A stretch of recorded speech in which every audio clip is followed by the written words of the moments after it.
10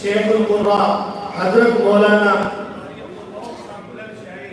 دعوت برکاتہ العالیہ کو حضرت والا مختصر نصیحت اور اس کے بعد تلاوت کلام اللہ سے ہم سب کو لگے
السلام علیکم ورحمۃ اللہ وبرکاتہ۔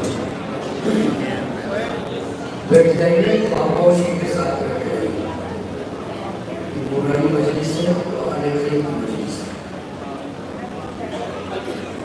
حمدوا وصلوا وسلما اما بعد فقد قال الله تبارك وتعالى في القرآن المجيد والفرقان الحميد. فأعوذ بالله من الشيطان الرجيم إنا نحن نزلنا الذكر وإنا له لحافظون.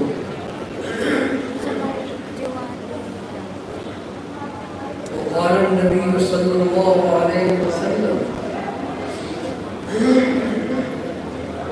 القرآن شافع مشفع وواحد مصدق من جعله أمامه قال ادخل إلى الجنة ومن جعله خلفه ساقه إلى النار أو كما قال عليه الصلاة والسلام.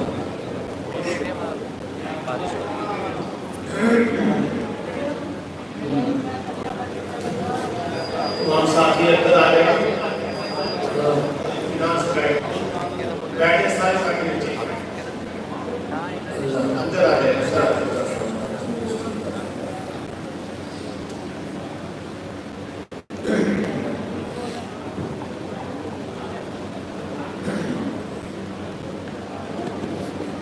معزز حاضرین، بزرگوں، بھائیوں اور عزیزوں، اللہ کا ہزارہ شکر ہے اور اس کا احسان ہے کہ آج ہمیں اس نے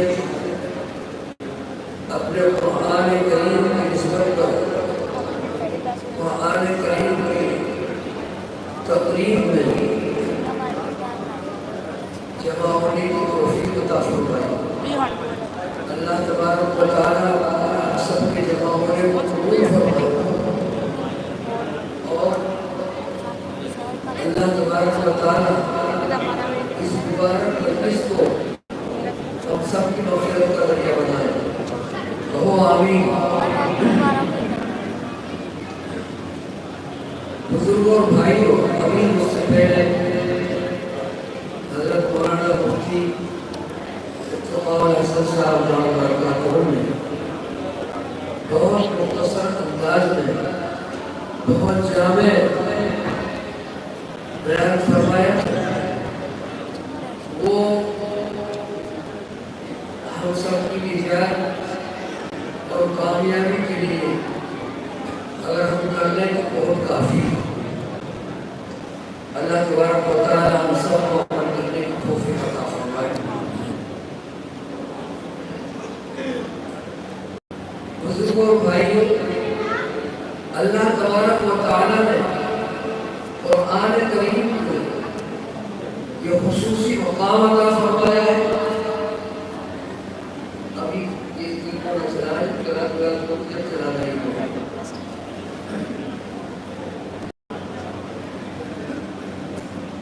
اللہ تبارک و تعالیٰ نے قرآن کریم کو ایک خصوصی مقام عطا فرمایا ہے.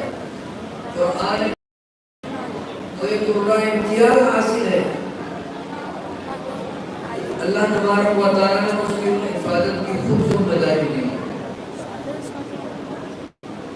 بہت سی کتابیں کا نزول ہوا، انبیاء اور رسولوں پر صحائف اور کتابیں نازل ہوئی.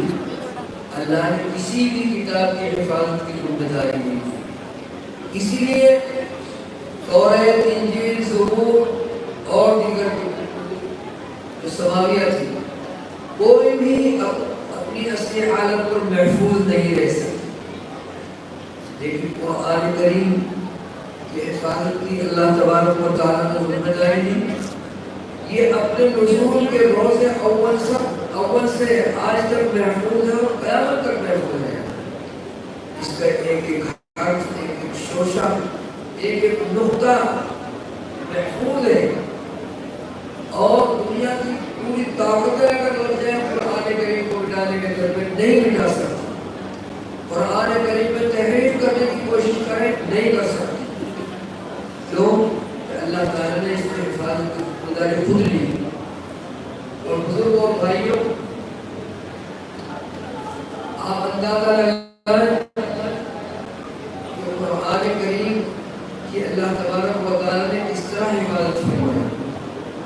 اللہ کے رسول صلی اللہ علیہ وسلم کو جس طرح اور جس انداز سے، جس کیفیت ادا کے ساتھ قرآن کریم پڑھنا سکھایا گیا، اللہ نے جبریل علیہ السلام کو یہ سکھایا، وہ کیفیت ادا، وہ طرز ادا، وہ پڑھنے کا طریقہ بھی بنوار آج تک محفوظ ہے اور قیامت تک محفوظ ہے۔ پڑھنے کا طریقہ، انداز، لب و لہجہ اس کو لکھا نہیں جا سکتا۔ یہ تو صرف سن کر کے مشابہ استاد سے سن کر محفوظ کیا جاتا ہے، تو وہ بھی محفوظ ہے۔ پڑھنے کا طریقہ بھی محفوظ ہے، جس طرح اللہ نے سکھایا حضور کو، وہ طریقہ بھی محفوظ اور قیامت تک محفوظ ہے۔ اس لیے بزرگ اور بھائیوں، دیکھیے حفاظ کرام کا سلسلہ ہے، کروڑ کی تعداد میں حفاظ کرام موجود ہیں جن کے سینوں میں قرآن کریم محفوظ ہے۔ اللہ تبارک و تعالی نے حدیث شریف میں آتا ہے، باری تعالی نے خود قرآن کریم کی تلاوت فرمائی، کب؟ زمین اور آسمان کے بننے سے 1000 سال پہلے۔ فرشتے سن رہے تھے تو باری تعالی تلاوت فرمائی، سورہ طٰہٰ اور سورہ یاسین کی تلاوت فرمائی۔ فرشتوں نے جب سنا اس کے اعجاز کو، اس کی حلاوت کو، اس کی شیرینی کو محسوس کیا، اس کلام کی عظمت کو محسوس کیا، تو فرشتوں نے قرآن کریم کے فضائل میں 3 جملے ارشاد فرمائے، طوبیٰ لأمتی ينزل هذا علیہا، جس امت کو یہ قرآن عطا کیا جائے گا وہ امت بڑی خوش قسمت ہوگی، بڑی خوش نصیب ہوگی۔ بزرگ اور بھائی، کب تلاوت فرمائے گا ذرا؟ زمین و آسمان بننے سے 1000 سال پہلے۔ فرشتوں نے سن کر کہا کیا؟ یہ ایسا عظیم شان کلام جس امت کو دیا جائے گا، بڑی عظیم شان، بسی بڑی عظیم مرتبت، بڑی خوش نصیب ہوگی، اس کے لیے بڑی خوش قسمتی کی بات ہے۔ دوسرا جملہ ارشاد فرمائے، طوبیٰ لأجواف تحملها، ایسے سیدھے بھی بڑی مبارک بادی کے مستحق ہوں گے، بڑے خوش قسمت ہوں گے، بڑے عظیم الشان ہوں گے، جو سیدھے اس قرآن کریم کو اپنے اندر محفوظ کر لیں، جو سیدھے اس کو محفوظ کرنے میں وہ سیدھے بڑے خوش قسمت ہوں گے۔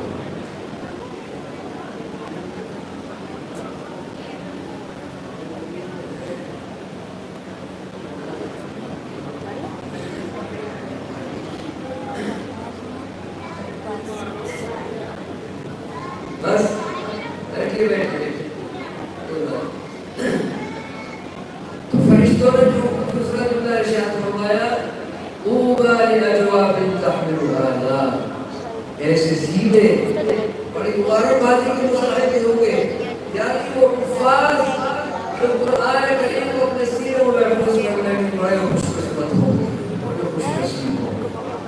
بزرگوں، حفاظ کرام مقدر پر اللہ کے معصوم فرشتے بھی عرش کر رہے ہیں، اس طرح کے مشان ہوں۔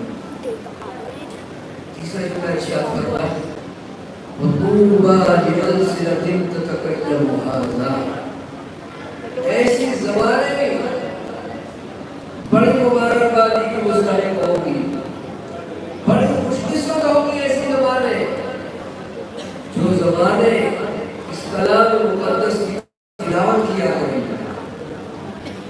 بزرگ اور بھائیوں، قرآن کریم کی تلاوت کرنے والوں کے مقدر پر، قرآن کریم کی تلاوت کرنے والوں کی عظمت پر اللہ کے معصوم فرشتے بھی ناز کر رہے ہیں۔ ایسے لوگ ہوں گے وہ جو قرآن کریم کی تلاوت کیا کریں۔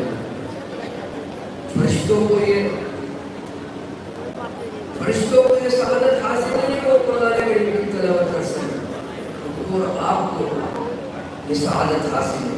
اس لیے بزرگوں اور بھائیوں، قرآن کریم کی تلاوت کا ماحول بنائیے، اپنے گھروں میں بیٹھ کر پڑھیے، اپنی تجارتوں میں، اپنی دکانوں میں، اپنے کھیتوں میں قرآن کریم کو بیٹھ کر پڑھیے۔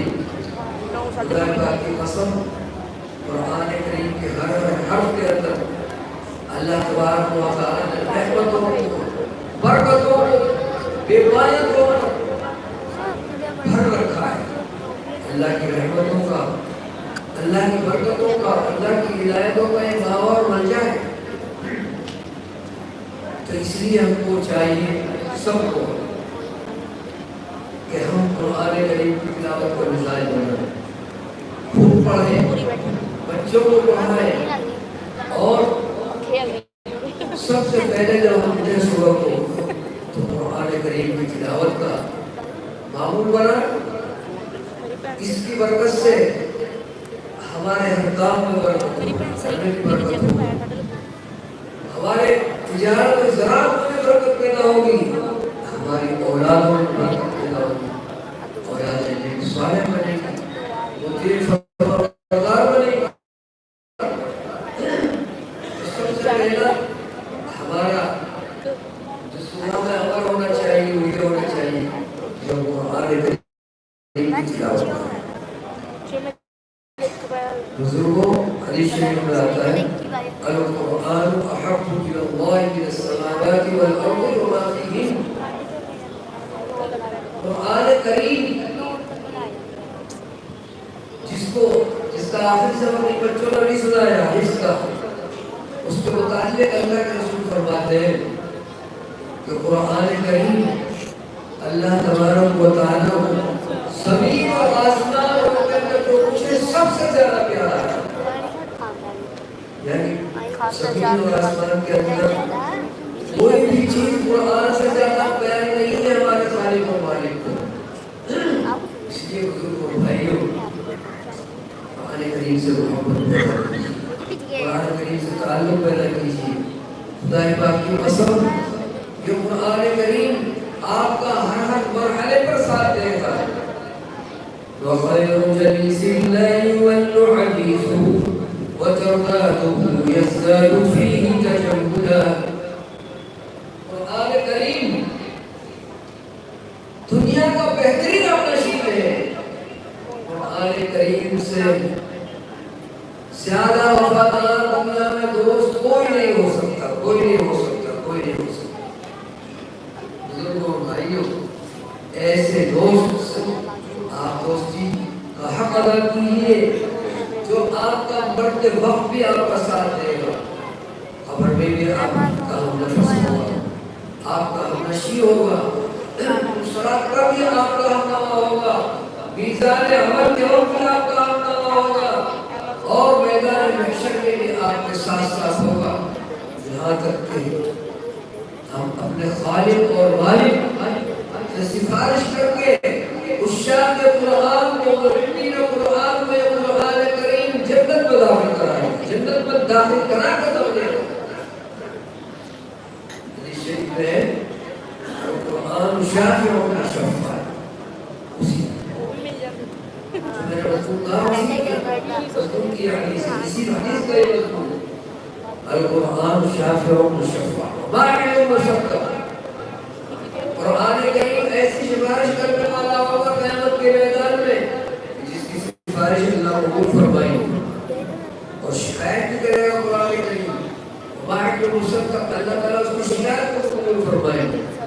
من جعلہ اماما، جن لوگوں نے قرآن کریم کو دنیا کی زندگی میں اپنا قائد بنا لیا ہے، اپنے پیش نظر رکھا ہے، اپنی زندگیوں کے اندر ہر گوشے کے اندر قرآن کی تعلیمات کو پیروی کیا ہے، قرآن کے مطابق اپنی زندگی کے ہر عمل کو ڈھال لیا ہے، ایسا کہ مطابق من جعلہ امامہ قادہ الی الجنہ، ایسے لوگوں کو تلاش کر کے لے جائے گا اور جنت میں داخل کرائے گا۔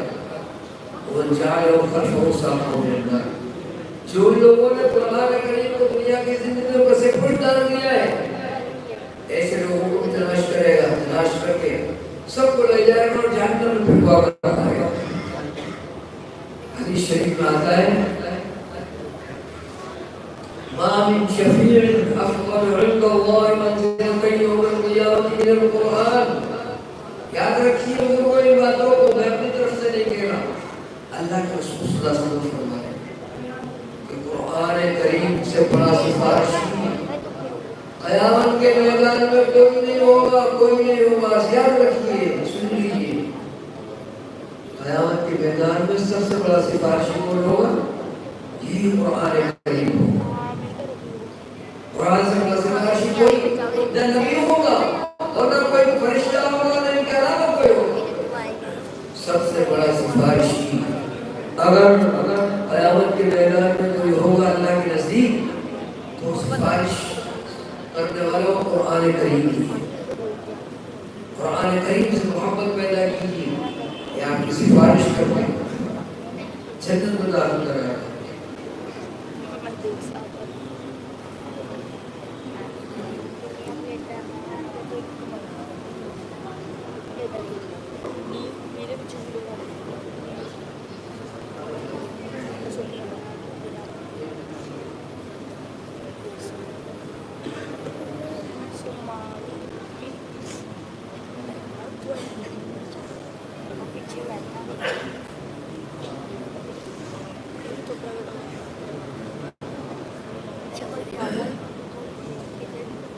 تو کیا کہہ رہا تھا؟ سب سے بڑا سفارشی اگر قیامت کے میدان میں ہوگا کوئی تو اللہ کا کلام ہوگا.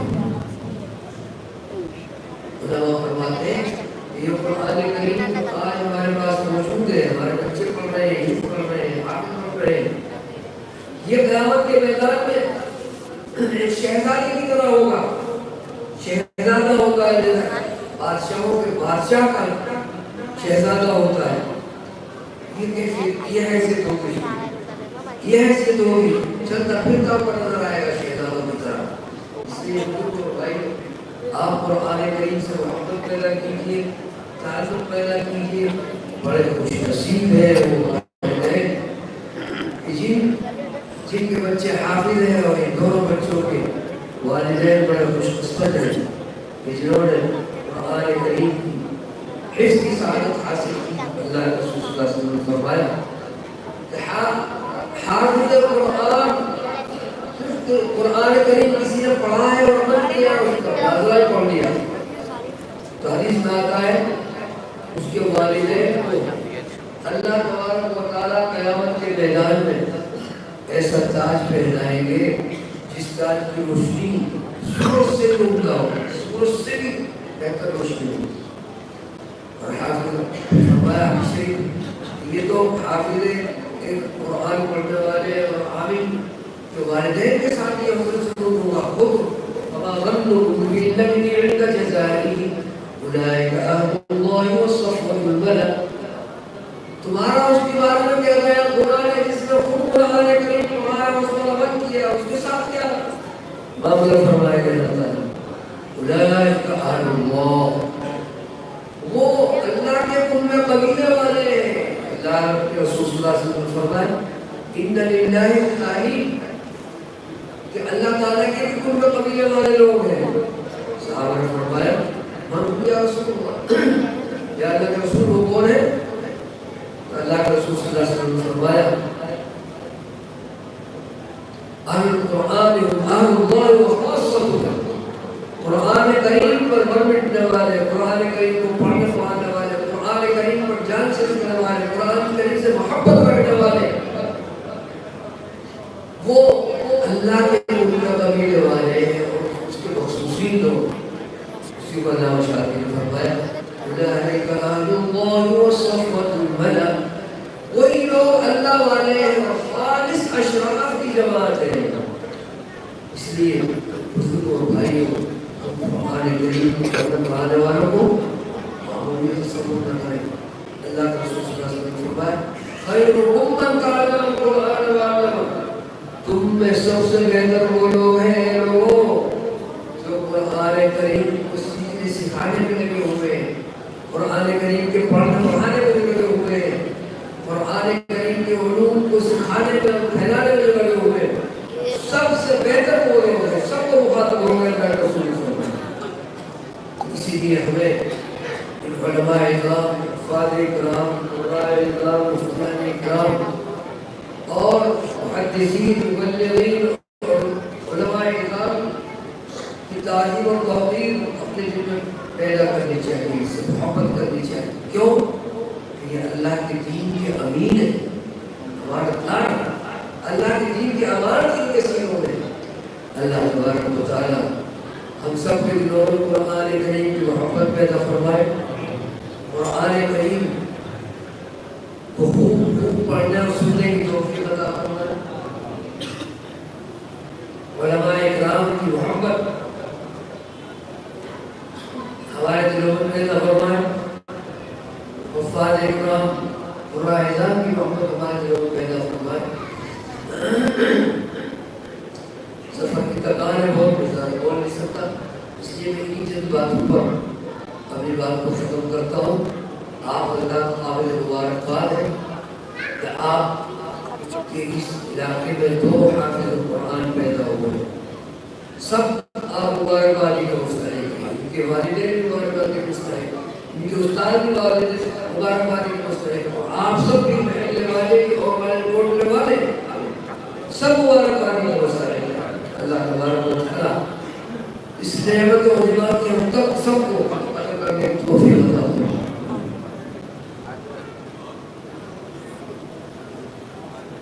درود شریف پڑھیے. اللهم صل على سيدنا مولانا محمد وعلى آل سيدنا مولانا محمد وبارك وسلم عليه. اللهم صل على سيدنا مولانا محمد وعلى آل سيدنا مولانا محمد وبارك وسلم عليه. وبشرح صدري وسلم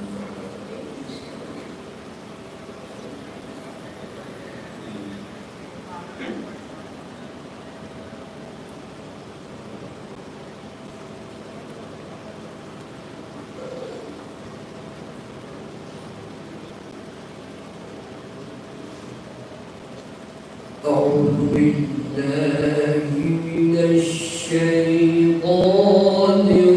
الرجيم.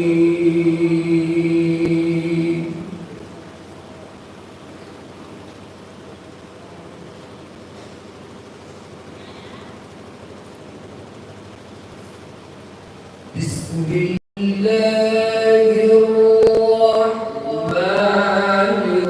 الرحيم.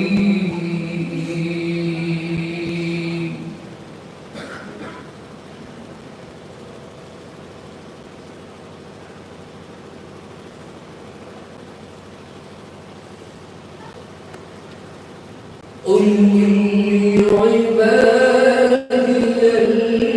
الذين آمنوا يقيموا الصلاة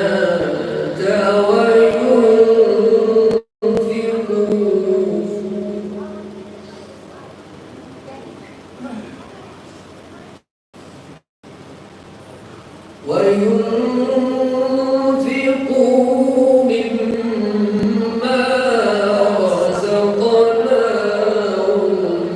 سرا وعلانية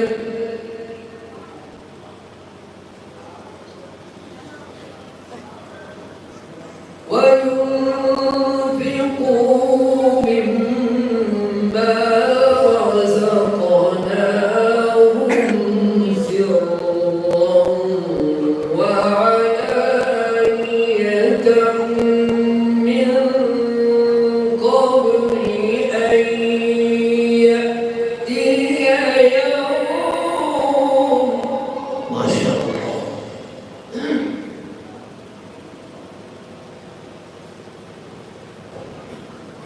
من قبل أن يأتي يوم لا بيع فيه ولا خلال. الله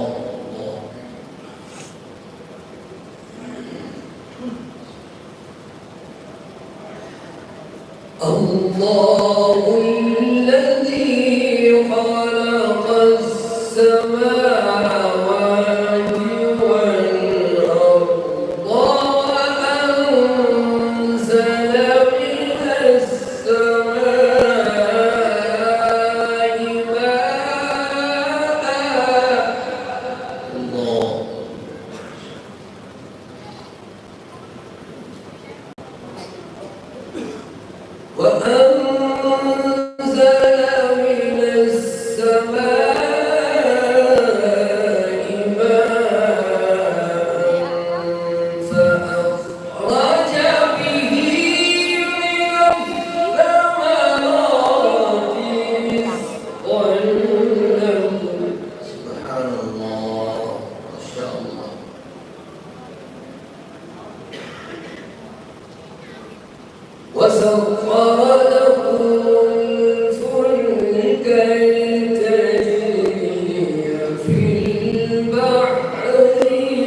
قال إبراهيم رب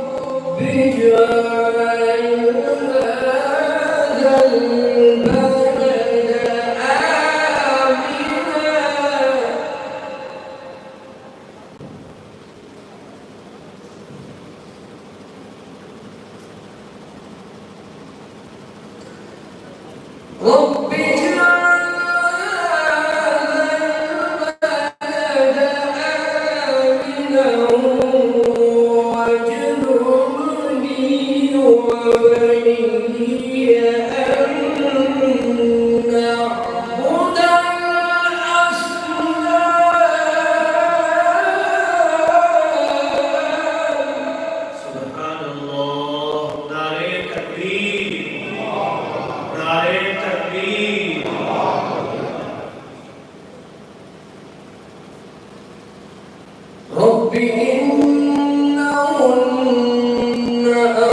أضللن كثيرا من الناس فمن تبعني فإنه مني.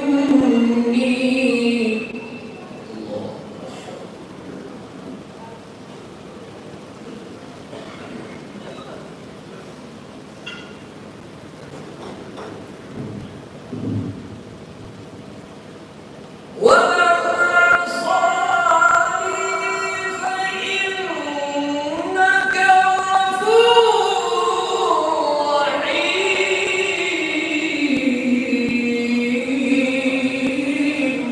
الله ما شاء الله.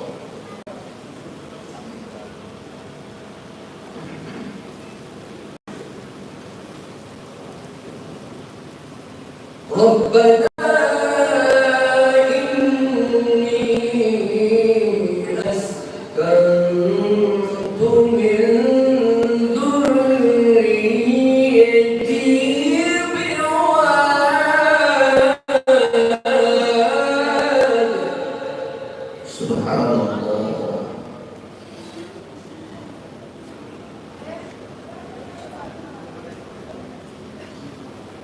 بواد غير ذي زرع عند بيتك المحرم.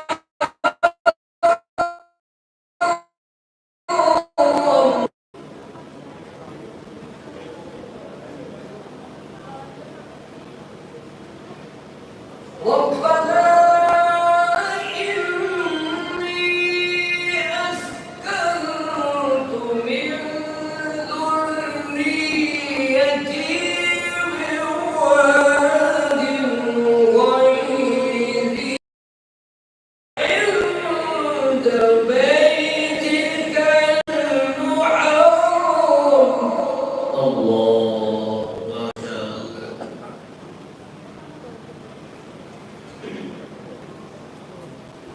بواد غير ذي زرع عند بيتك المحرم.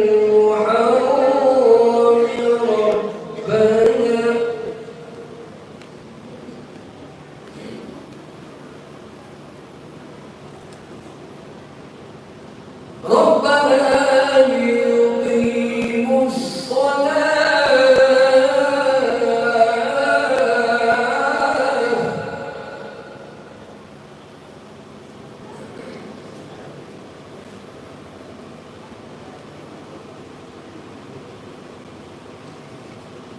ربنا ليقيموا الصلاة.